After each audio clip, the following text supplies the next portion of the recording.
I just returned from the greatest summer vacation. It was so fantastic. I never wanted it to end.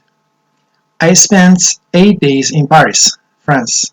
My best friends, Henry and Steve, went with me.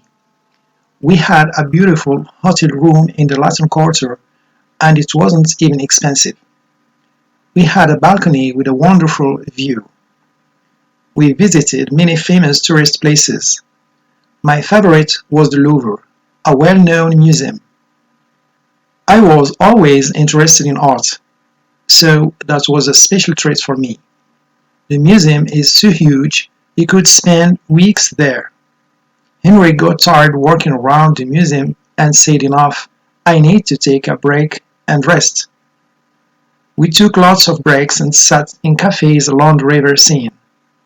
The French food we ate was delicious. The wines were tasty too.